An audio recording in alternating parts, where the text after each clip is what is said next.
everybody, my name is Alyssa, so I'm going to be doing what I read in a week video.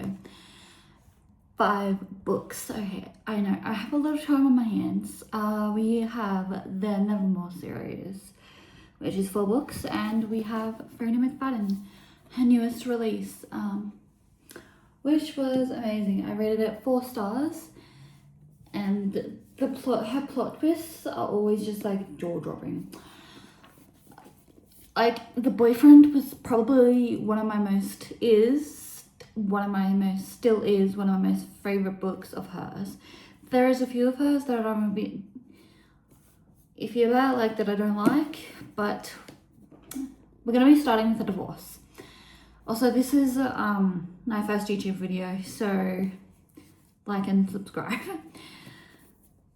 We have a married couple.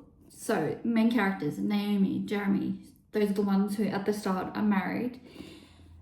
And Veronica, who is later on the girl who enters the story.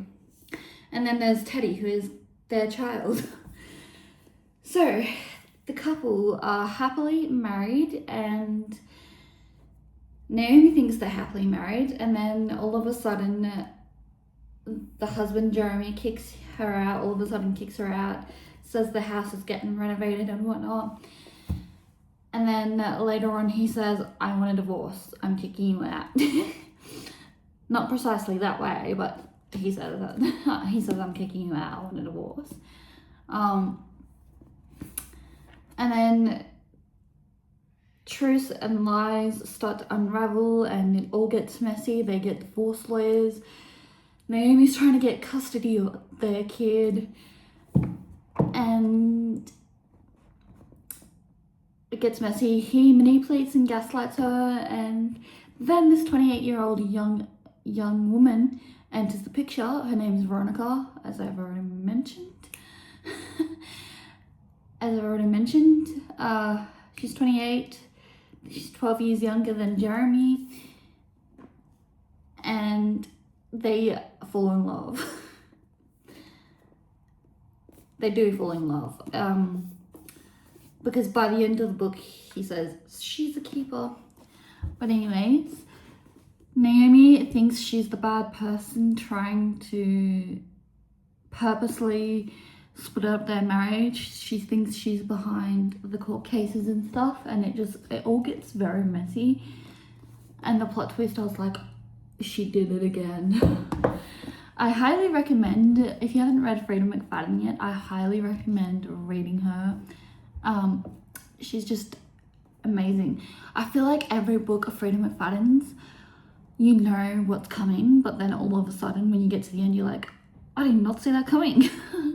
I might do a TikTok video or another YouTube video just based on Freida McFadden books, but I won't include this one because maybe I will, but if I do it, maybe I won't include that one because I've already done it. Anyways, next we have the Nevermore series, which I love this series so much. So this book is the first book. The main character, her name is Morrigan Crow.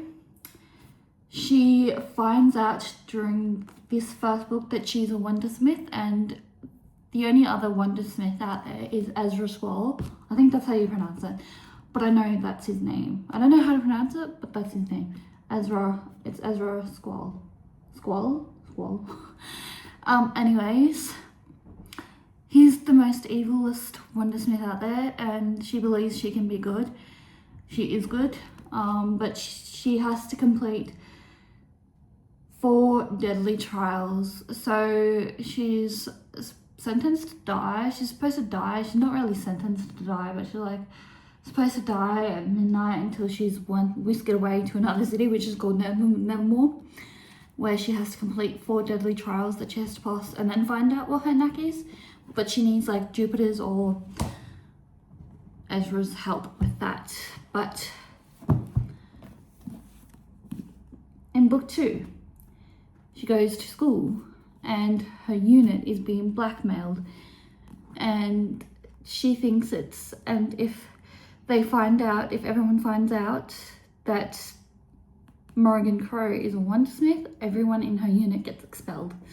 But by the end of the book, and also she slowly figures out what her knack is during this book, but by the end of the book, it is not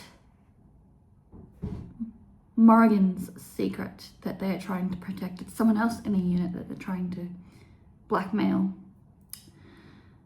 I don't remember what it is, but when I read it, I was like, what? So Morrigan has to reveal that she is a Wondersmith to everyone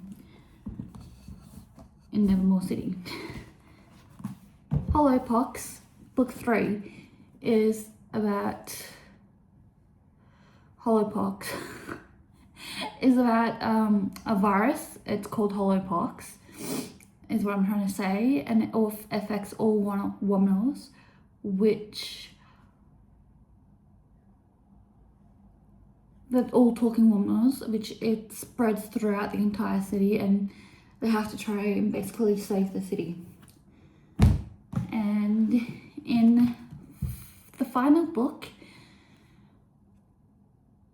Morrigan is in a rich city and she's invited to a wedding and a murder happens, and she's suddenly investigating and she's dealing with her mother at the same time, and it's all happening.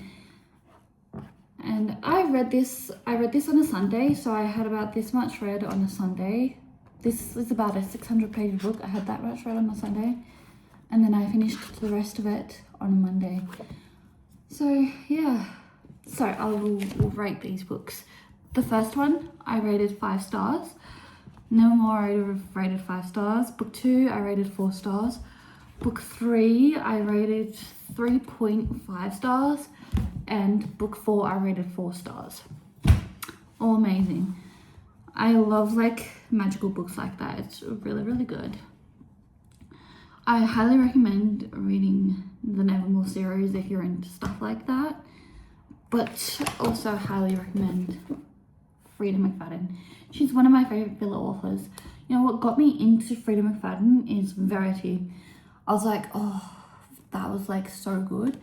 I'm gonna do like a Colleen Hoover, entire YouTube video based on Colleen Hoover. And Verity was one of my favorites of hers, and it got me into Frida McFadden because I was like, what is similar to Verity? And The Housemaid by Frida McFadden came up because I googled it, and The Housemaid by Frida McFadden came up, and I was like, oh yeah, I'll give that a go, and I loved it. And then I fell in love with Frida McFadden books, and yeah. And now I have read every single Frida McFadden book. Anyways, thank you for watching this short YouTube video. It's my first YouTube video, so thanks for watching if you stuck around for this long. Don't forget to subscribe and like. Thank you.